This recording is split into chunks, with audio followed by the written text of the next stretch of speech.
Bueno, lo primero es dar una bienvenida muy cordial y muy cariñosa a todas las personas que estamos en este momento en este Zoom, en particular a Patuca, que agradecemos muchísimo el esfuerzo que hace de estar con nosotras esta tarde y sobre todo también saludar a las personas que se conectan por primera vez a estos encuentros del área social de la institución teresiana.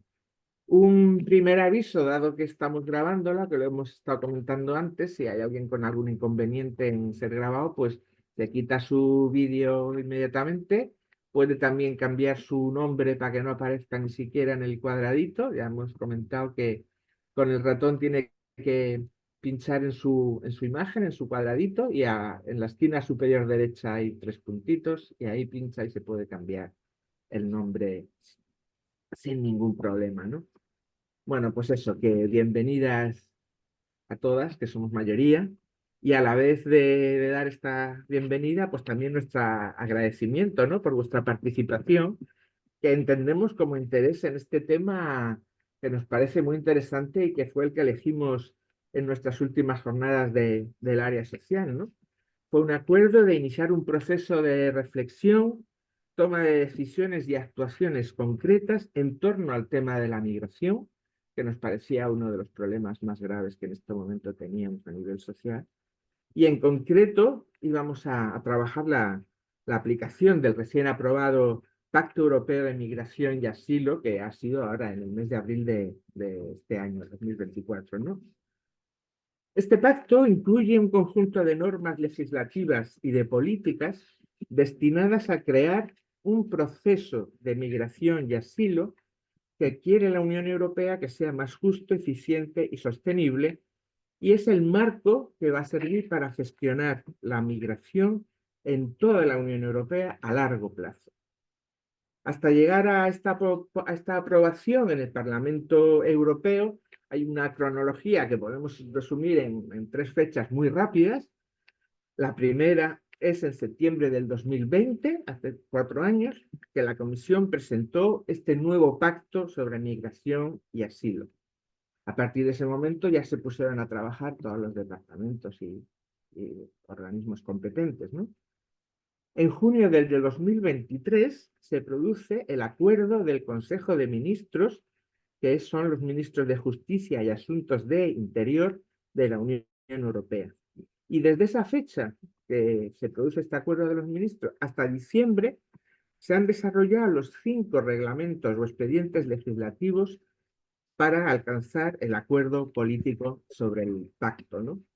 A partir de diciembre del 2023 y hasta ahora, en todo este periodo del 2024, ha sido el debate en el Parlamento, la Comisión y el Consejo. Y en abril de este año ha sido cuando se ha adoptado o aprobado el pacto en el Parlamento Europeo.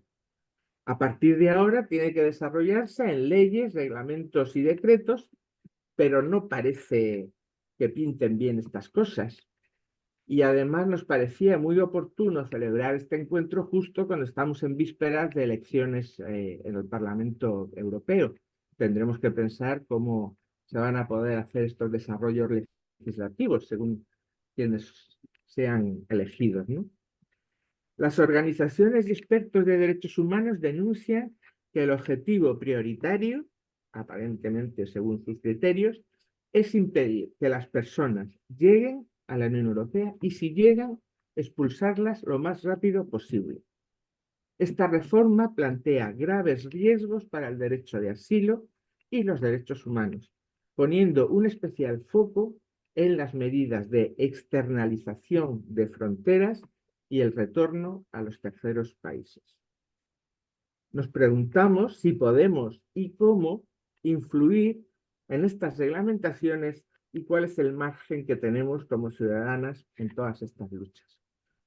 Para eso es para lo que hemos llamado a Patuca, a la que agradecemos infinitamente que esté aquí con nosotras y que nos pueda ofrecer su perspectiva de todo este asunto. Y no va a ser una presentación al uso tipo currículum, que además nos dicen que ella no le gusta, ni tampoco va a ser un mirar en Wikipedia y establecer cuatro ideas, ¿no? Lo que hemos hecho ha sido preguntarle a amigas suyas y lo que nos cuentan de ella es que es abogada y activista de derechos humanos, perdón, experta en estirar el derecho para que se haga justicia con reparación para las personas y colectivos más vulnerables y que participa con la coordinadora de barrios y otros muchos colectivos de los que forma parte desde hace muchos años y con otras organizaciones de derechos humanos, la Fundación La Merced, el CAD, la Recinta Lavapiés. Se ha personado como acusación particular contra 16 guardias civiles por presuntos delitos de homicidio por imprudencia grave y denegación de auxilio en la playa del Tarajal del 6 de febrero del 2014. Seguro que todas recordamos aquel acontecimiento. Recordaréis que murieron 14 personas mientras intentaban alcanzar la costa española a nado, así que lleva por lo menos 10 años empeñada en que se haga justicia en esta situación, ¿no? En el 2018 fue galardonada con el premio Al Andar, que otorga cada año esta revista para reconocer las apuestas por la transformación social de personajes que considera merecedores, ¿no? Más recientemente, en el 2021, junto a la ONG Fundación Raíces, inició una batalla judicial para frenar la devolución de niños migrantes marroquíes que estaban solos en Ceuta desde mayo en situación de acogida, consiguiendo que la devolución fuera paralizada por orden judicial. En el 2022 recibió a exequo con la Fundación CEA el Premio Nacional de Derechos Humanos de la Asociación Pro Derechos Humanos de España, la APD. Y bueno, seguro que hay muchas más cosas que se quedan por decir, pero para terminar, decir que de Patuca, sobre todo, que es compañera. Y ya no digo más, tienes la palabra. Gracias. Pues nada, muchas gracias, Marga, por la presentación. No es que no me guste el currículum, es que yo no tengo currículum, yo soy abogada, nada más y nada menos. Soy una ciudadana preocupada y de oficio abogada y además abogada de oficio. Pero es que no tengo un largo currículum, no he hecho otra cosa en mi vida más que abogar. Por lo tanto, es que es breve la presentación. Eh, Ha comentado Marga, ¿no? Los hitos en la aprobación de lo que llamamos el PEMA, el acrónimo de Pacto Europeo de Migración y Asilo. Pero yo creo que es importante que recordemos de dónde venimos cuando hablamos del PEMA, ¿no? El PEMA surge como necesidad perentoria de reformar lo que antes era el SECA, Sistema Europeo Común de Asilo. Esa necesidad perentoria surge en el año 2015. No sé si recordamos que el año 2015 fue el año de la muerte de Aylan Kurdi, fue el año de la diáspora hacia Europa de la población siria, que no empezó allí. Recordemos que la guerra en Siria empezó en el año 2012, pero cuando las personas huyen de un contexto de guerra, primero huyen a los países limítrofes, solo los más pudientes, los más capaces en términos de capacidad económica, van a países más alejados del entorno. La diáspora siria inicialmente sale a países del entorno y en el año 2015 es cuando empieza a llegar de una manera más generalizada a territorio europeo. Aunque todos recordamos la entrada de las personas sirias por la frontera este, a través del mar Egeo, los naufragios en el mar Egeo, ¿no? Los sirios en Grecia, el campo de Idomeni ya en el año 2016, la muerte de Lankurdi el 15, o sea, en agosto, septiembre del 2015, que generó esa movilización social tan importante. Lo cierto es que, y esto es para que nos demos cuenta de cómo bueno, nuestra memoria colectiva está muy mediatizada por los medios de comunicación y por eventos traumáticos. En el año 2015 entraron, en primer trimestre del 2015, enero, febrero, marzo, entraron más personas sirias por la frontera sur de España, por la ciudad de Melilla, que por Grecia. ¿Qué es lo que ocurre después?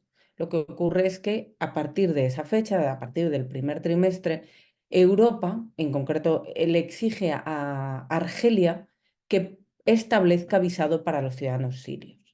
¿Qué era lo que hacían los ciudadanos sirios? Salían de Siria en dirección a Argelia, donde entraban sin pasaporte, sin visado, con pasaporte, viajaban en avión, un viaje relativamente seguro, apropiado para, bueno, pues una población de clase media.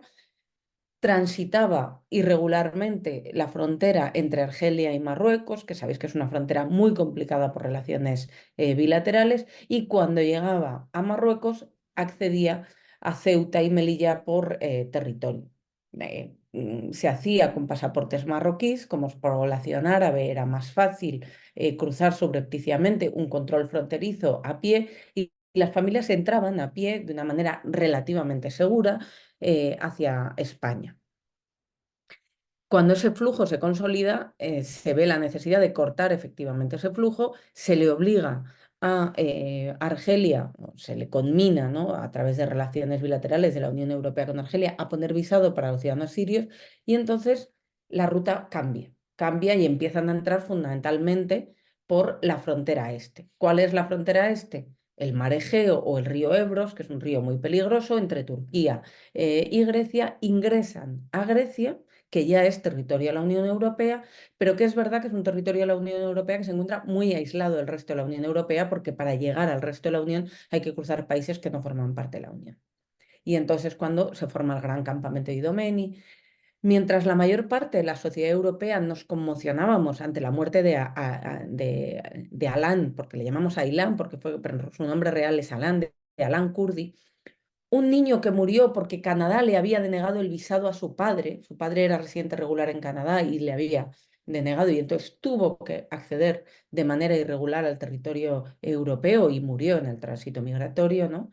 Mientras la sociedad europea nos conmocionábamos y gritábamos, ¿no?, Welcome refugees, se generaban iniciativas de solidaridad ciudadana muy importantes, colgábamos banderas y pancartas, incluso en la sede del Ayuntamiento de Madrid. Lo cierto es que la Unión Europea se empezó a dar cuenta de que el derecho de asilo, bueno, pues en un mundo cada vez más inseguro, eh, suponía un problema de gestión.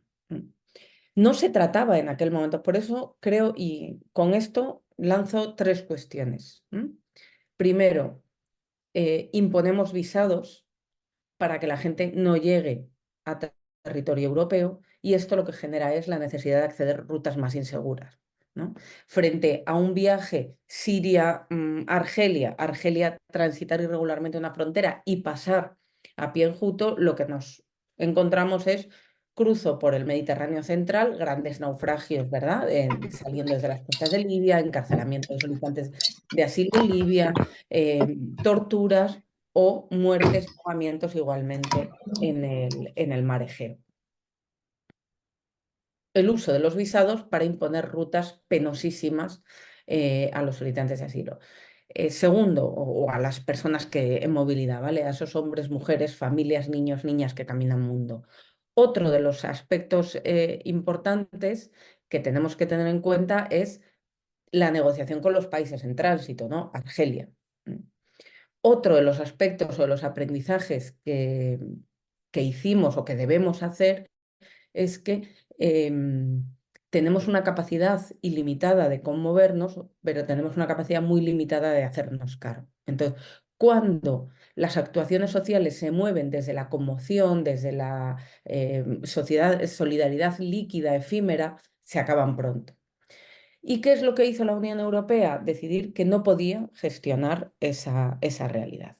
Y luego otro de los aprendizajes es que, aunque ahora se hable de la necesidad de realmente hacer un screening de quiénes son las personas que de verdad necesitan protección internacional, porque planteamos, y esto en los círculos políticos se habla mucho de que se está haciendo un abuso del derecho de asilo, lo cierto es que el PEMA, o el Pacto Europeo de Migración y Asilo, se empieza a gestar con la crisis de la diáspora siria.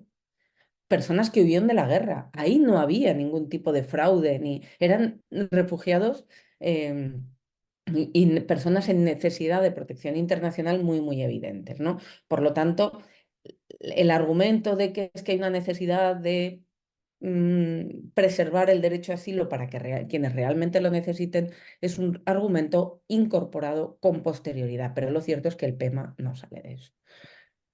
¿De dónde, qué trasluce al final esto? Y esto es opinión mía. Si nosotros pensamos de dónde nace la Convención de Ginebra, la Convención de Ginebra en 1951 y luego el Protocolo de Nueva York, nace de un norte global, unas sociedades europeas, la sociedad americana, traumatizada por los acontecimientos de la Segunda Guerra Mundial y por el horror de los campos de concentración y del genocidio. ¿Quiénes estaban en los campos de concentración? En los campos de concentración estaban comunistas, estaban judíos, estaban personas LGTB, estaban gitanos. Si analizamos qué personas estaban en los campos de concentración, veremos, y exterminio de la Alemania nazi, veremos que estaban los 5 motivos de la Convención de Ginebra, ¿no? Personas perseguidas por motivos de etnia, raza, nacionalidad, opinión política o pertenencia a un grupo social determinado. A lo mejor si en vez de tener en la retina los cuerpos famélicos de los supervivientes de los campos de exterminio, hubiéramos tenido en la retina los cuerpos famélicos de los supervivientes de una hambruna, a lo mejor el hambre, porque nada amenaza más la vida que el hambre, estaría dentro de los motivos de persecución, ¿no? O de protección de la Convención de Ginebra. Pero esto no fue así, porque no nos olvidemos que al final la Convención de Ginebra fue un instrumento jurídico creado por las sociedades del norte global, aunque forma parte de Naciones Unidas y por lo tanto es un instrumento nacional, pero no nos olvidemos que hay una parte donde las sociedades del norte global tenemos mucha responsabilidad, ¿no? En qué, y lo estamos viendo ahora con el genocidio del pueblo palestino, de qué manera se aplican los instrumentos de protección, ¿no? y de justiciabilidad de los derechos humanos. Pues lo cierto es que al final la Convención de Ginebra fue una convención parida para proteger a los supervivientes, que eran fundamentalmente personas europeas. Cuando resulta que el mundo se vuelve extraordinariamente inseguro y esa Convención de Ginebra se aplica excepcional, o sea, de manera preferente a personas no europeas, es cuando Europa se ve en la obligación de traicionar a sus propios principios y establecer excepciones a esa Convención de Ginebra. Y aunque la Convención de Ginebra, aunque el Pacto Europeo de Migración y Asilo plantea y anuncia y enuncia, y ahora lo vamos a ver, que realmente la pretensión es preservar el asilo y establecer vías legales ordenadas y seguras para la migración, lo cierto es que todo lo que contempla, todo lo que regula, todo lo que establece son medidas extraordinarias para excepcionar la aplicación correcta de las solicitudes de protección internacional y dificultar extraordinariamente el análisis de esas solicitudes y la posibilidad de formular alegación, establece mecanismos para excepcionar la aplicación, para no aplicar todos los instrumentos jurídicos que tenemos en el ámbito del derecho regional de los derechos humanos, en el ámbito de la Unión Europea, sobre las personas que tratan de llegar a territorio europeo, ¿no? Que transitan hacia el norte global y sobre todo, y muy fundamentalmente, no establece ningún mecanismo de migración legal ordenada y segura, aunque establece efectivamente hay un reglamento de reasentamiento, pero es extraordinariamente limitado. Por lo tanto, dice una cosa, contiene una serie de declaraciones programáticas en sus considerandos, pero si analizamos el texto legal en los detalles, y créanme que como jurista mi experiencia es que el diablo está en los detalles, lo cierto es que vamos a ver y vamos a ahondar un poquito de qué manera se dificulta enormemente la protección de las personas vulnerables, ¿no? Por lo tanto, ahí hay una traición a uno de los valores fundamentales de la Unión Europea, que es el valor de la fraternidad. La fraternidad está reconocida en la Declaración de los Derechos Humanos, ¿eh? No solo es un valor extraordinario, sino que es también un valor jurídico. No olvidemos que el preámbulo de la Declaración dice que nosotros, miembros de la familia humana, ¿no? y habla de que estamos obligados a comportarnos fraternalmente los unos con los otros. Y la Unión Europea hereda efectivamente esa declaración y la Unión Europea recoge, ¿no? Y no podemos olvidar que entre los valores o entre la tradición de este norte global, de esta, ¿no? con esta pretensión de preservar efectivamente los valores europeos, ¿no? Pues entre los valores europeos está, ¿no? La concepción de democracia griega, la idea de la fraternidad de la Revolución Francesa, desde luego la razón compasiva de Jerusalén, porque hay una tradición cristiana importante, y el, el, la idea de, ¿no? de ciudadanía romana, ¿no? Por lo tanto, del derecho romano. Por lo tanto, ojo, efectivamente, con todo esto, porque estamos traicionando estos valores. ¿En qué consiste el PEMA? El PEMA consiste en 10 textos legales, ¿vale? 10 instrumentos legales. 10 instrumentos legales, de los cuales 9 son reglamentos y uno de ellos es una directiva. Perdonad. 10 instrumentos legales, que son 9 reglamentos y una directiva. ¿Cuáles son esos reglamentos y por qué es tan importante que distingamos entre reglamentos y directivas? Lo vamos a ver ahora. Hasta ahora, el sistema europeo común de asilo estaba fundamentalmente compuesto por directivas, ¿vale? No por reglamentos. Había un reglamento, que era el reglamento de Dublín, que era el que nos decía qué Estado va a examinar la solicitud de asilo de una persona cuando llega, a quién le corresponde examinarlo, a España, a Francia, a Noruega, ¿no? Y, em, y el resto eran directivas. Ahora cambia por completo y la mayor parte de los textos legales son reglamentos y solo una directiva. ¿Cuál es el impacto jurídico de esto? Bueno, pues que en las directivas el Estado tiene que transponer esa directiva. ¿Qué quiere decir eso? Que lo que tiene que hacer es adaptar su propia legislación nacional para cumplir con los requisitos de las directivas. Las directivas serían una suerte de normas mínimas. Y entonces el Estado tiene la obligación de adaptar su legislación. Por eso a veces vemos en las noticias que la Comisión Europea sanciona a España por no aplicar su legislación, ¿no? Bueno, pues tiene que ver con que usted tenía la obligación de transponer, de adaptar sus normas y no lo ha hecho. ¿Qué es lo que ocurre cuando un Estado no transpone una directiva, no la adapta? Bueno, pues si la directiva reconoce derechos para las personas ciudadanas de ese Estado o para las personas a las que se les va a aplicar esa directiva, entonces esa directiva se aplica porque reconoce derechos. Hay una aplicación directa. Si a mí una directiva me reconoce el derecho de formular un recurso y de quedarme en el Estado español mientras está tramitando ese recurso, aunque la ley española no lo contemple, puedo hacerlo y puedo ejercitar ese derecho porque me lo reconoce la directiva. Pero si la directiva reconoce o establece una posibilidad más restrictiva de derechos que la que contiene mi legislación, entonces no me la pueden aplicar, ¿vale? Esa transposición no se puede hacer nunca en contra del ciudadano. Os voy a poner un ejemplo. En el Estado español, nuestra legislación contempla que una persona podrá ser internada en un centro de internamiento de extranjeros por estar en situación irregular un máximo de 60 días. Pero la directiva de retorno de la Unión Europea establece un máximo de 6 meses. ¿Puede el Estado español meter a un extranjero en situación irregular 6 meses en el CIE hasta que consiga deportarlo? No. ¿Por qué? Porque la ley española no lo permite. Y si le metiera 6 meses sería una aplicación de la directiva en contra de los derechos del ciudadano. Por lo tanto, las directivas juegan a favor.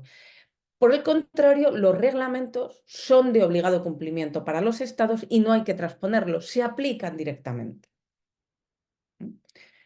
Lo veis todos los días cada vez que firmáis una ley de protección de datos, o sea, un consentimiento de protección de datos. Reglamento Unión Europea, bla, bla, bla. ¿Por qué? Es verdad que nosotros tenemos una ley, pero da igual que hay una ley. A mí se me aplica el reglamento. Luego la ley podrá ser más amplia y tal, pero el reglamento se me aplica, lo haya o no traspuesto. Ahí el Estado no tiene que hacer ningún ejercicio de transposición, se aplica. ¿Qué es lo que ha querido la Comisión y el Parlamento. Asegurarse de que todos los estados cumplen con lo que ha establecido el Parlamento y el Consejo en todo el ámbito de la Unión Europea. ¿Qué es lo que no quiere bajo ningún... la Comisión Europea no quiere que la gente salga de sus países, o al menos no quiere que salga de los países limítrofes. No quiere que salga de Marruecos, no quieren que salga de Argelia, no quieren que salga de Túnez, no quieren que salga de Libia, no quieren que salga de Turquía. No queremos que salga. Que no olvidemos que es nuestro Parlamento y nuestro Consejo lo que nosotros hemos votado. Entonces, no queremos que salga. Somos corresponsables de las decisiones que se adoptan en la Unión Europea en cuanto que personas con ciudadanía europea. Si salen, no queremos que lleguen. Si llegan, no queremos que se puedan quedar. Y como no queremos que se queden, queremos devolverlos. Y esto es el Pacto Europeo de Migración y Asilo. Por eso dificultamos tanto el ejercicio de los derechos, del derecho de protección, de solicitar protección internacional. Os voy a describir o por lo menos leer, ¿vale? El texto, digo, cuando hablamos de estos 10 reglamentos, ¿qué establecen estos reglamentos? Bueno, pues hay un reglamento que lo que nos dice es cuáles son los requisitos para que yo le reconozca a una persona, a un extranjero, como refugiado, ¿no? O como beneficiario de protección internacional. En el ámbito del derecho a la Unión, el concepto de refugiado es más amplio que el de la Convención de Ginebra y no solo contempla explícitamente a las personas refugiadas que tengan algún motivo de persecución, sino también a las personas que les corresponde la protección subsidiaria porque huyen de otros problemas que no son específicamente persecución de la Convención, sobre todo las personas que huyen de la guerra. Bueno, pues hay un reglamento que me dice cuáles son las normas para el reconocimiento, los requisitos para que yo te pueda considerar una persona beneficiaria de protección internacional. Y además establezco un estatuto uniforme para todas las personas refugiadas y para todas las personas de protección subsidiaria. O sea, quiero que todas las personas beneficiarias de protección internacional sean homologables en el entorno de la Unión Europea. Y además, ese sería el primer reglamento, ¿vale? Ese reglamento entra en vigor, se han publicado hoy todos los textos, ¿vale? O sea, habéis acertado plenamente con el día porque hoy ya se han publicado todos los textos en el boletín, en el diario de la Unión Europea, en el ámbito, se llama diario, no boletín, se han publicado hoy y el primero de estos textos entra en vigor dentro de 20 días, pero es de aplicación, aquí en el derecho a la Unión Europea es un poquito distinto, ¿vale? Será aplicación a partir del 1 de julio del 2026. ¿Vale? De aquí al 1 de julio del 2026, los estados tienen que hacer un plan de implementación de este reglamento. ¿Vale? Hay otro reglamento que es, vale, ya sabemos a qué personas, ¿no? O qué requisitos le vamos a exigir a una persona para que acredite que es refugiada o que está en necesidad de protección internacional. Siguiente reglamento es cómo vamos a hacer este reconocimiento. Un reglamento de procedimiento. Uno es de requisitos y el otro es de procedimientos. ¿Qué tienes que hacer tú para pedir protección internacional y y cómo lo tiene que tramitar el Estado, ¿vale? Hasta ahora teníamos una directiva, España no había adaptado su directiva, no hemos llegado a adaptar la directiva que era del 2013 y estamos en 2024 cuando ya tenemos un reglamento. El siguiente reglamento que se ha aprobado es el procedimiento fronterizo de retorno. ¿Cómo vamos a retornar y a devolver a las personas que están en las fronteras exteriores de la Unión o en campos para ser devueltas porque se les ha denegado una solicitud de protección internacional?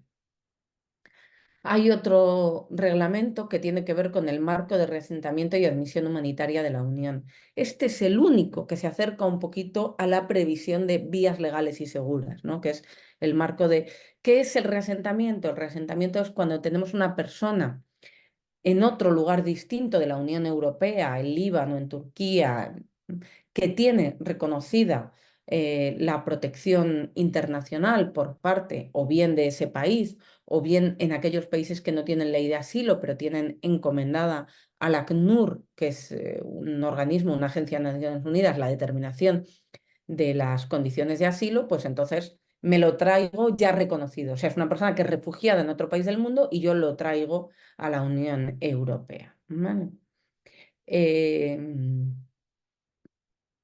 Otro de los reglamentos, o los dos siguientes reglamentos, ¿vale? Porque son dos reglamentos que hacen referencia al triaje en las fronteras exteriores de la Unión Europea.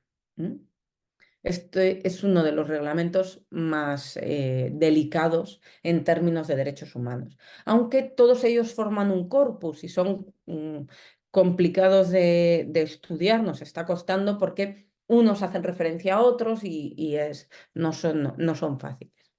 Por lo tanto, ¿quién puede ser refugiado? ¿Cómo solicito protección internacional? ¿Cómo me traigo a una persona que ya es refugiada en otro país distinto a la Unión Europea? ¿Cómo hago ese screening o triaje para las personas que estén en la frontera exterior de la Unión Europea? Luego, un reglamento específico sobre gestión de asilo y migración, ¿vale?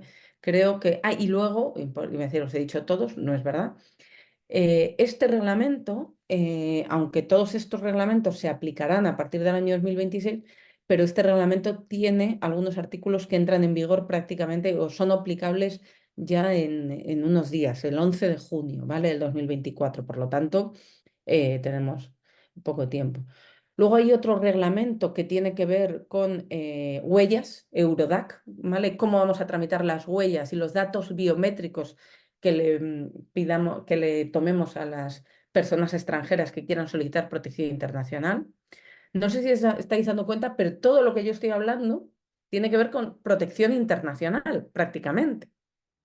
Menos el bueno, todos, porque menos el de gestión migratoria y asilo, que también contempla cuestiones de migración no asilo, todos los demás, ¿vale? Para que veamos cómo en realidad no tiene que ver con garantizar la aplicación del asilo, sino cómo restringimos y hacemos cuello de embudo para las solicitudes de asilo. Y luego el reglamento sobre situaciones de crisis y de fuerza mayor en el ámbito de la migración y asilo, que ese reglamento lo que pretende es qué vamos a hacer ante un posible flujo de refugiados masivo, diáspora de Siria, Ucrania, ¿vale? Tiene que ver con... Y luego una directiva. ¿Cuál es esa directiva? La directiva de condiciones de acogida. Es cómo vamos a acoger a las personas que solicitan protección internacional. Se sigue reconociendo el derecho de las personas que quieren solicitar protección internacional a algunas condiciones materiales de acogida, pero lo que se pretende es que esas condiciones materiales de acogida sean más homogéneas en todos los países para evitar que la gente se mueva de unos países a otros. A la Unión Europea no le gusta que los refugiados y las personas extranjeras lleguen, pero si llegan, lo que no quiere es que anden moviéndose por la Unión Europea. Y barruntan que uno de los criterios para moverse por la Unión Europea es el hecho de que un determinado país haya mejores condiciones de acogida que en otro país. De esto podría haber una parte de realidad, una parte de realidad. Hay otra parte que no tiene tanto que ver con las condiciones materiales de acogida, con el hecho de que yo piense que voy a tener más tiempo un centro de acogida en Alemania que en España, o que voy a recibir más dinero en Suecia que en España o que en Italia. Hay veces, o en mi experiencia, tiene que ver, eso tiene un determinado impacto cuando las condiciones de acogida son muy malas en determinados países, pero sobre todo tiene que ver con las expectativas de inclusión. ¿Dónde creo que voy a tener oportunidad de conseguir trabajo? O sea, no es real que las personas vengan con la expectativa de ser acogidas. Las personas vienen con la expectativa de poder trabajar y ser independientes. Otra cosa distinta es que luego la vida se te complique mucho, especialmente cuando vienes con familias, ¿vale? Hemos visto cuáles son esos 10 pactos, ¿no? esos 10 textos legales que forman parte del pacto. Pero ¿por qué nos atrevemos a decir, ¿no?, que es tan malo el reglamento o el PEMA, ¿no? Por qué por qué nos preocupa tanto, ¿no? Eh, bueno, voy a intentar aclarar algunos conceptos, que ya os digo que, como el diablo está en los detalles, hay cosas que probablemente eh, tengamos que ir matizando, tengamos que ir viendo cómo cómo se implementan con posterioridad. Pero hay un concepto que tenemos que tener claro cuando hablamos cuando oímos en el entorno europeo hablar de solidaridad, ¿vale? Cuando en el entorno europeo se habla de solidaridad, no se está hablando de solidaridad con las personas que migran o que se mueven. Cuando en los estados europeos se habla de solidaridad, se habla siempre de solidaridad entre los estados, ¿vale? Para que lo tengamos claro. Entonces, bueno, pues hay una parte que tiene que ver, ¿no? El reglamento de gestión del asilo y la migración, bueno, pues lo que establece es, por un lado, la cooperación entre los Estados miembros.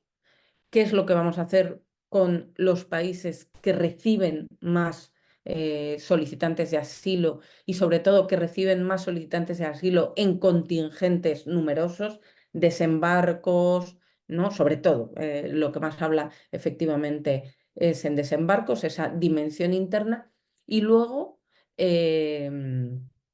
cooperación para evitar los movimientos secundarios, para evitar que las personas lleguen a España y de España se vayan a Francia y de Francia se van a Alemania y de Alemania se vayan a Suecia o a otro país de la Unión Europea. Y luego una dimensión que yo creo que también es relevante, que tiene que ver con acuerdos con terceros países, ¿vale? Acuerdos con terceros países para asegurarnos el retorno y prevenir lo que llamamos la migración irregular. En España, nosotros tenemos mucha experiencia en lo que tiene que ver con acuerdos de readmisión de irregulares. España tiene un acuerdo de readmisión de irregulares con Marruecos que, cuando nos espantamos por el acuerdo de readmisión con Turquía, nosotros lo llevábamos firmando con Marruecos y ya, bueno, digo, y está bastante engrasado, ¿no? En este sentido. Y de hecho, em, eh, este acuerdo tenía la dificultad de que sobre todo se utilizaba en las fronteras de Ceuta y Melilla. Sabéis que esas fronteras de Ceuta y Melilla son complejas porque Marruecos no reconoce la soberanía de España sobre Ceuta y Melilla, pero ya hemos visto intentos o ensayos de deportar a personas africanas negras de países de África Occidental a través de Marruecos. O sea, de España por aplicación de ese acuerdo de readmisión, ¿vale? España compra o entrega esta persona a las autoridades marroquíes y las autoridades marroquíes se encargan de entregarla al país de origen. Eso sí es capaz de hacer esa entrega al país de origen. En otras ocasiones hemos visto cómo lo que hacen es dejarlos en el desierto, desplazarlos forzosamente en el interior de Marruecos, todo ello con una capacidad muy, muy limitada de control de que realmente se está respetando los derechos fundamentales de esa persona, ¿no? Entonces, bueno, pues ahí tenemos mucha preocupación. Em, Otra de las cuestiones que le preocupa extraordinariamente a Europa es quién va a estudiar las solicitudes de asilo de las personas que llegan a territorio europeo, ¿vale? Establece una serie de criterios. Es, si yo llego a Europa y tengo un familiar en otro país de la Unión Europea, puedo solicitar que ese país de la Unión Europea se haga cargo de mi solicitud, aunque yo haya llegado a España. Pero claro, define familia. ¿M? Entonces, bueno, pues familia en el entorno de la Unión Europea es tu cónyuge y tus hijos e hijas, ¿vale? Em, no es, digo, personas que tienen hermanos, personas adultas que tienen a sus padres en otro país de la Unión Europea. Recuerdo un caso dramático que nosotros vivimos, ¿no? De una niña que había migrado con toda su familia, una niña sirio-palestina que había migrado con toda su familia y que su padre estaba en Noruega y la familia estaba en Argelia. Cuando la familia consigue llegar a territorio europeo, en realidad solo admitieron la reagrupación de la madre con los hijos pequeños. Mientras tanto, Lina había cumplido ya los 18 años y por lo tanto no pudo ser reagrupada. Ella se fue por sus propios medios al país donde estaba su padre y donde estaba su familia, fue detenida y Hasta las 8:30. entonces este criterio, ¿vale? Este criterio es extraordinariamente restrictivo, ¿vale? No hay una posibilidad real de acceder eh, a, al territorio donde tú tengas efectivamente, donde tenga familiares. Otra de las cuestiones que nos preocupa extraordinariamente tiene que ver con las solicitudes de asilo en frontera, ¿no? Se prioriza una serie de solicitudes de asilo o sea, lo que se plantea es que cuando las personas accedan de modo irregular a territorio de la Unión Europea, lo que se va a hacer es, si consiguen efectivamente acceder a territorio europeo, lo que se va a tratar es de confinarlos en lugares, ¿no? Se elimina la movilidad en el entorno de los países, o sea, se habilita, esto en España nos va a impactar de una manera muy, muy importante. Hasta ahora, ¿qué es lo que nosotros vemos y tenemos? Pues nosotros vemos que las personas llegan a Ceuta, llegan a Melilla, llegan a Canarias y luego el Estado español lo redistribuye por el territorio de España, del territorio peninsular, para evitar un efecto, ¿no? Un efecto jaula. Es verdad que esto lo redistribuye o no en función de criterios de oportunidad política. Pero lo cierto es que cuando una persona solicita protección internacional y su solicitud es admitida a trámite, en la situación anterior al PEMA, esa persona ya se puede mover libremente. Si yo he llegado a Melilla, he solicitado asilo y mi solicitud de asilo ha sido admitida a trámite, yo ya puedo viajar a Barcelona, puedo viajar a Teruel, puedo viajar a Valencia, puedo viajar. Actualmente, con el PEMA, lo que se establece es la posibilidad de que los estados puedan limitar y yo puedo decir que efectivamente tú te quedas en España, pero que tú no puedes salir de Barcelona, o que no puedes salir de Ceuta, o que no puedes salir de Melilla, o que no puedes salir de la isla Lanzarote. Por lo tanto, esto nos lleva al concepto de Moria, ¿vale? Al concepto de Lesbos, de islas jaula, donde mantener a las personas para que allí tengan que tramitar su solicitud de protección internacional, incluso cuando ésta haya sido admitida a trámite, poder mantenerlas ahí para tener un control extraordinario sobre esas personas. Y además se habilita la posibilidad de que cuando esa persona ha accedido de manera irregular a territorio español, yo lo que debo hacer es colocarla en un espacio que se llama de frontera exterior, ¿vale? Frontera exterior puede ser Ceuta, puede ser Melilla, puede ser Canarias. Ya hay un proyecto para hacer un campo en la isla de Alborán.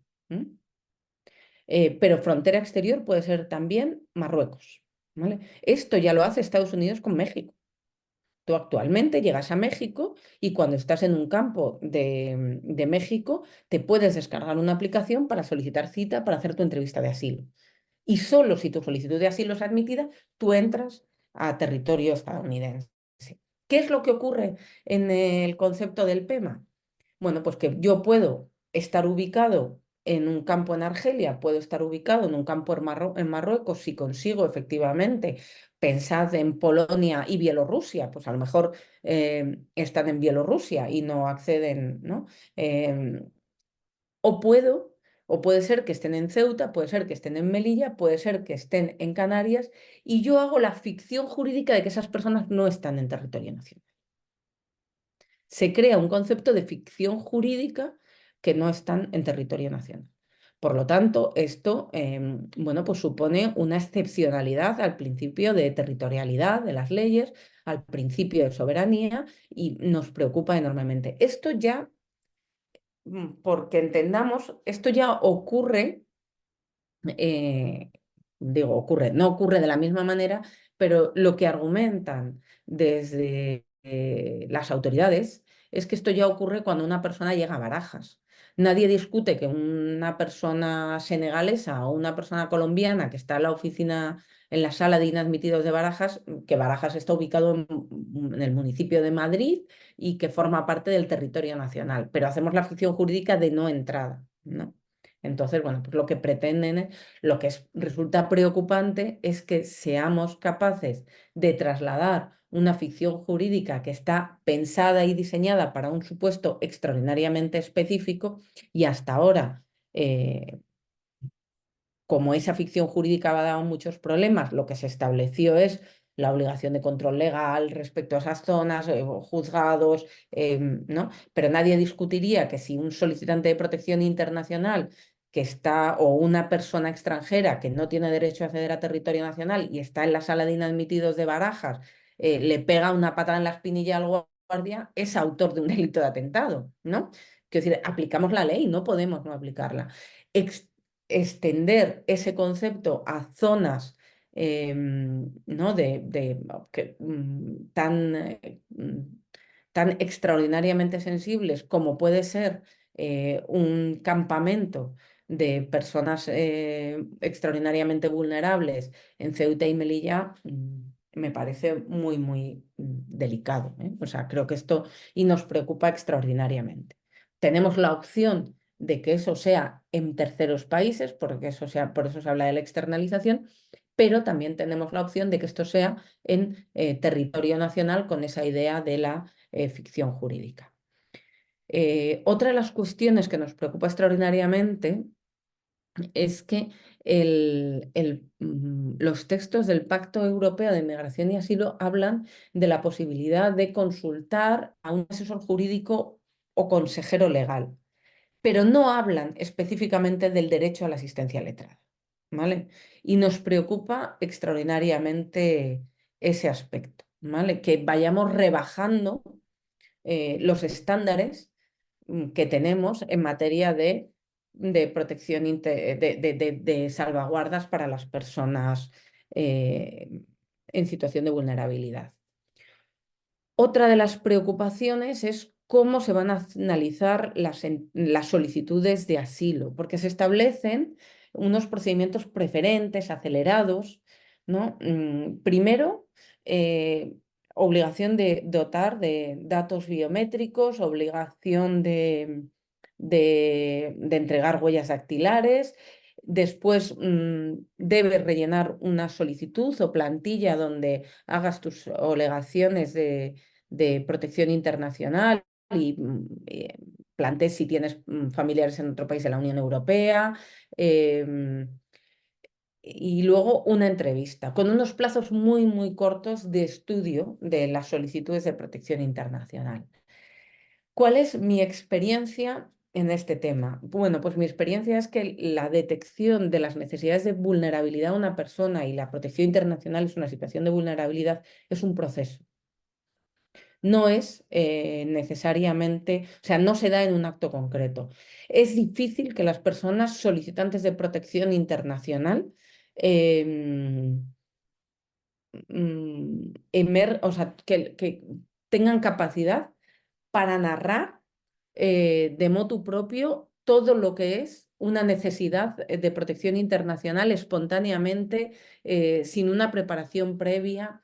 ¿Por qué? Porque entran en vigor, o entran más que en vigor, entran en juego muchas cosas. Entran en juego la percepción de la violencia. Cuando yo vengo de un lugar donde la violencia es endémica o las vulneraciones de derechos humanos son endémicas, a lo mejor no soy capaz de no soy capaz de identificar que eso es una vulneración de derechos, por lo tanto no te voy a hablar de ello. A lo mejor te hablo de otras cosas que a mí me preocupan en mi vida, pero que no constituyen vulneraciones de derechos en los términos de la Convención de Ginebra. ¿Mm? Entonces, muchas veces nos encontramos con solicitudes de protección internacional desestimadas porque dicen, es que la alegación no es de protección internacional, ¿no? A lo mejor esa persona, entonces mi experiencia haciendo entrevistas de asilo es que en toda entrevista de asilo hay siempre unos motivos emergentes y unos motivos subyacentes. Los motivos emergentes son los que salen, los que se narran, los que se encuentran con facilidad. Los subyacentes son los que cuesta mucho contar, ¿no? En detección de vulnerabilidades, trata, infancia migrada, trauma, nos alimentamos de silencio. Lo más relevante cuando hay una memoria traumática es de lo que no se habla, no de lo que se habla. ¿Cómo vamos a emerger esto en una solicitud de protección internacional efectuada en un contexto de detención, en un tercer país donde no me siento seguro, con un intérprete? Pensad, ¿no? Digo, la importancia de la interpretación. ¿Cuántas veces nos hemos encontrado con que tenemos jóvenes marroquíes rifeños que no te cuentan su verdadero motivo de protección internacional porque el entrevistador es efectivamente una persona marroquí que habla darilla pero que no habla amazigh, y por lo tanto yo pienso que pueda ser una persona vinculada al MAGCEN en el sentido de al estamento o a las autoridades marroquíes, ¿no? Con independencia que esté en España. Pero es que el MAGCEN marroquí es una o el método de control de las autoridades marroquíes respecto de su población es extraordinariamente sofisticado, civilino, y penetra muchos aspectos de la sociedad. Y la comunidad y la diáspora marroquí está muy extendida. Entonces, ¿cómo sé que si yo digo aquí que he sido un militante del Hirak, tú luego eso no lo vas a contar, ¿no? Ese es un traductor marroquí que habla darilla y no habla amazigh, y esto va a llegar y esto va a poner en problemas a mi madre en esto? ¿O cómo voy a decir yo que soy una persona LGTB ante un determinado traductor que pienso que luego me va a estigmatizar o se lo va a poder decir a mi madre porque es que además es de mi pueblo? Quiero decir que es que son cuestiones extraordinariamente delicadas, ¿no? Que impactan sobre la vida de las personas. Y nosotros, o sea, los estados europeos fantasean con que van a ser capaces de determinar esas necesidades de protección internacional en unas entrevistas realizadas en condiciones de inseguridad física y de inseguridad jurídica, ¿no? Por lo tanto, estamos extraordinariamente preocupados con eso. Dice, claro, el pacto o los textos legales hablan de personal cualificado, ¿no? Pero ¿quién determina cuál es ese personal cualificado, ¿no? Si llevamos en España 2009-2024, 15 años de la actual ley de asilo, y las entrevistas de asilo los hacen policías cuya formación es un curso de menos de 36 horas. Quiero decir que tenemos un problema de implementación importante. Nos preocupa extraordinariamente todo lo que tiene que ver con determinación de la edad de niños y niñas no acompañados. Nos preocupa enormemente o a mí al menos me preocupa enormemente, lo que contiene la Directiva de Condiciones de Acogida, la que dice cómo vamos a tratar a las personas o cómo vamos a asegurar la inclusión social de las personas cuya solicitud de asilo sea admitida a trámite. Os animo a que hagáis una búsqueda con el buscador del procesador de textos para ver cuántas veces aparece reflejada la persona fuga, la palabra fuga en el documento. ¿Por qué? Porque contiene una importante regulación para ver qué hacemos cuando la persona se ha fugado. Estamos hablando, ¿no? Claro, yo hablo de fuga y pienso en persona privada de libertad. Digo, ¿quiénes se fugan? Los presos, ¿no? Entonces, cuando lo digo porque el lenguaje es bastante evocador, ¿no? Cuando nosotros hablamos de que una persona sale del territorio donde está solicitando asilo y se va a otro territorio de la Unión Europea, y hablamos de que se ha fugado del Estado responsable del examen de su solicitud, estamos criminalizando extraordinariamente a esa persona. Entonces, una de las cosas que establece, por ejemplo, es que la posibilidad de privar de condiciones de acogida a la persona que sea retornada. Si yo he pedido asilo en España, después me voy a Francia y luego vuelvo, ¿vale? Yo vuelvo obligado porque me trasladan, porque España se va a hacer cargo de mi solicitud de asilo, pero ya España no se tiene por qué hacer cargo de mi bienestar, ¿no? Me puede retirar. Existe la posibilidad de que a mí me obliguen a permanecer en un determinado lugar e incluso hacer comparecencias periódicas ante las autoridades, que yo no pueda salir de un determinado sitio y que tenga que ir a presentarme a comisaría. Claro, esto os podéis imaginar que tiene un doble efecto devastador. Primero, las comparecencias periódicas, yo en mis 24 años de ejercicio de abogada los conozco para las personas que están acusadas de haber cometido un delito. ¿Mm? Pero es que además, imaginaos lo que supone en términos de inclusión el que yo, ciudadana española, me vea continuamente a personas con un perfil racial distinto, a personas negras, moras, latinas, haciendo cola en la comisaría para presentarte periódicamente. ¿Qué imagen, no? Quiero decir ¿qué imagen nos estamos dando cuando al final todos tenemos un sesgo, ¿no? Entonces estamos contribuyendo a alimentar el estereotipo de persona extranjera como persona peligrosa, como persona susceptible de control social, ¿no? Eh, no sé cómo vamos de hora, porque digo, por dejar opciones que Llevamos una podáis. horita. Si terminas en 5 minutos, pues fenomenal. Vale. O si quieres un poco más, sin problema, ¿eh? Mm. Yo creo que te Eh, agradecemos mucho y yo estoy aprendiendo un montón, así que no me gustaría que te callaras, pero en fin. sí. Em, sí que os animo a eso, si accedéis si accedéis a los textos, de verdad, a mí me llama la atención, ¿no? Lo que busquéis la palabra fuga, porque es extraordinario el impacto que este tiene, ¿no? Em, establece, como he señalado, ¿no? La obligación de control y de permanencia en un determinado espacio. Por lo tanto,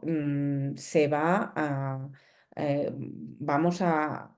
Y luego otra de las cuestiones que nos preocupan enormemente es la posibilidad de los internamientos, ¿vale? Hasta ahora en España no teníamos previsto legalmente el internamiento de solicitantes de protección internacional.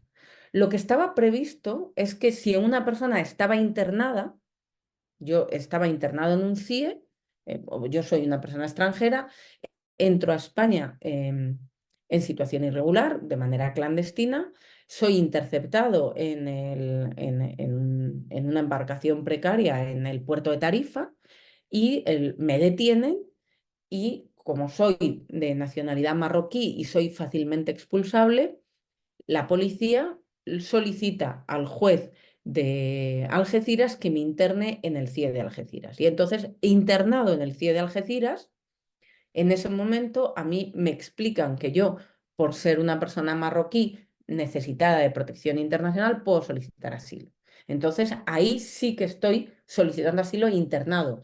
¿Pero por qué he sido internado previamente? Y entonces solicito asilo y si mi solicitud es admitida a trámite, me ponen en libertad porque España no prevé el internamiento de solicitantes de asilo. Los reglamentos prevén el internamiento de solicitantes de asilo. ¿M? Por lo tanto, claro, esto supone una vuelta de tuerca muy importante y de hecho la previsión es que las personas que entran de manera irregular tengan ese control de localización en CIES, en CETIS, ¿no? Por lo tanto, tenemos que ver, no vayamos a convertir el Estado español en una gran cárcel para personas extranjeras. Yo creo que desde la sociedad civil tenemos que recuperar gran parte del acervo, ¿no? Y de las habilidades que teníamos en el acompañamiento de personas privadas de libertad, que era algo bueno, pues que en los años 80, en los años 90, había mucha gente en el ámbito de la sociedad civil, ¿no? Trabajando en el ámbito de prisiones, visitando prisiones, haciendo acompañamientos teníamos, ¿no? Una memoria traumática de las torturas en la dictadura y entonces estábamos muy pendientes de los posibles malos tratos en contextos de detención y prisión. Todo eso, digo, todavía, claro, hay mucha gente trabajando en el entorno de prisiones, pero es verdad que desde el año, creo que 2005, no, probablemente un poquito después, desde el año 2008, el número de la población penitenciaria en España ha caído muchísimo, gracias a Dios, cada vez tenemos menos personas privadas de libertad. Claro, pues vamos a tener que recuperar esas habilidades del acompañamiento y de la supervisión y del monitoreo en contextos de privación de libertad, porque ya los estamos teniendo, ¿no? Con lo cual, bueno, pues es otro de los aspectos que nos preocupa enormemente. Y luego, en el ámbito de la inclusión, se prevé la posibilidad de que los solicitantes de protección internacional tengan acceso al mercado de trabajo y tengan derecho a trabajar. Esto ya lo tenemos en nuestra ley de asilo y es el pan nuestro de cada día y muchísimas personas. Aquí el Pacto Europeo de Migración y Asilo y las directivas lo que establecen es la posibilidad de que si la solicitud se considera infundada o en determinadas ocasiones se le extinga a la persona el derecho a trabajar, pero no cuando se le haya denegado el asilo. O sea, no es decir, bueno, es que tú has estado trabajando, pero como ya eres solicitante, como ya no eres solicitante, ya no puedes trabajar. No, yo puedo admitir un caso de asilo porque a lo mejor me he visto obligado a admitirlo, pero si entiendo del análisis que la solicitud es infundada o veo que a lo mejor han decaído los motivos o tal, antes de denegarte te privo del derecho al trabajo, ¿no? Entonces, bueno, pues vemos, ¿no? De qué manera se van, ¿no? apretando cada vez más las tuercas de las posibilidades de inclusión de las personas solicitantes de protección internacional en el territorio de la Unión Europea. Desde luego, el rechazo de la solicitud conlleva una omisión automática de una decisión de retorno y aunque se establece la posibilidad de una salida voluntaria, ¿vale? Y eso ya lo teníamos en la directiva de retorno, pero ahora las salidas voluntarias sería un plazo de 2 meses o lo que dice la ley o lo que dice la directiva es que la salida voluntaria es durante el tiempo en que yo necesite para poder formular un recurso. O sea, no me pueden obligar a irme antes de que yo haya tenido la oportunidad de recurrir a esta decisión. Y ahora la salida voluntaria es un tiempo máximo de 15 días, ¿no? Por lo tanto, se restringe extraordinariamente las posibilidades de accionar y desde luego la obligación de salir. En general, lo que más nos preocupa tiene que ver con la externalización de las fronteras, la vis expansiva de las ficciones jurídicas que no dejan de ser sino trampas al solitario. O sea, una ficción jurídica es cuando el Estado se hace trampas al solitario en la aplicación de los derechos, la dificultad de monitorear todo lo que ocurre en las fronteras. Y en el Estado español no olvidemos que nuestras fronteras exteriores son con un país, Marruecos, con el que compartimos muy pocos instrumentos jurídicos internacionales. No hay un solicitante de asilo o una persona, y lo llevamos viendo a lo largo de muchísimos años, una persona que vea sus derechos violados en la frontera, tiene difícil posibilidades de obtener justicia real. ¿Por qué? Porque todo lo que ocurre en la frontera, cuando denunciamos, ¿no? España dice que es responsabilidad de Marruecos, Marruecos dice que es responsabilidad de España, y tenemos pocos instrumentos jurídicos comunes que nos permitan denunciar y reclamar responsabilidad contra ambos países, ¿no? Y de esto se aprovechan los estados para mantener ese estatus de impunidad en las fronteras. Lo voy a dejar aquí. No sé si he hecho un reflejo fiel de todo lo que contienen los pactos.